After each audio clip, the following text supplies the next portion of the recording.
vais vous faire une recette. Allez, une recette que j'ai découverte il n'y a pas longtemps pour un gâteau. Alors voilà, comme dans tout gâteau, il vous faudra 200 g de farine de blé. Alors ça, c'est possible aussi avec du sarrasin, si jamais vous êtes allergique au gluten, ou de la farine de riz, ça marche aussi bien. Ensuite, il vous faudra 50 g de mauvaise foi, 25 centilitres d'ego surdimensionné et 4 belles couilles de gros mascu.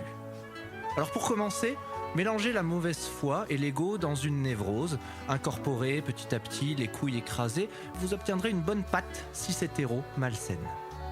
À côté de ça, prenez de l'humanité, brisez-la, jetez tout ce qu'il en sort et ne gardez que la peur. Avec un fouet, faites monter la peur en neige pour l'incorporer délicatement à la pâte déjà prête. En parallèle de ça, on peut aller lancer dans une casserole un jus de cul de Depardieu à faire mijoter pendant 1 heure. Vous pouvez y ajouter quelques minorités ethniques mais que vous aurez écrasées préalablement avec un tonfa de cuisine. On revient à notre pâte, donc laissez-la reposer pendant 20 minutes dans un cerveau. Puis vous prenez le cerveau et vous le mettez directement devant une télévision thermostat C8 pendant 45 minutes. Passé les 45 minutes, on obtient un beau gâteau qu'on appelle le présidentiable.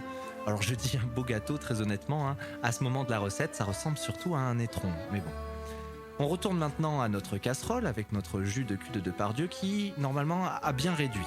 Donc on va devoir épaissir tout ça, donc pour ça on va y rajouter beaucoup de pouvoir, environ 7 cuillères à soupe de pouvoir.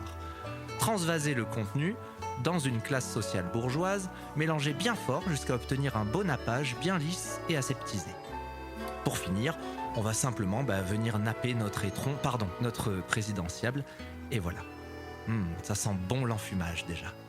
Eh bien c'est prêt, maintenant vous allez déguster ces verres, et très certainement y laisser quelques dents. Ah ouais non, j'oubliais, la touche finale, vous pouvez saupoudrer le gâteau de haine. Et selon la dose que vous mettez, vous pourrez avoir ce qu'on appelle soit un Bayrou, soit un Macron, soit un Bardella. Bon, c'est vous qui voyez, puisque de toutes les façons, c'est la même recette et ça a le même goût de chiotte. Non, en vrai, honnêtement, entre vous et moi, je vous conseille plutôt le poutou à la crème, c'est meilleur. Allez, bonne soirée et à la prochaine. Yeah. Oh, waouh.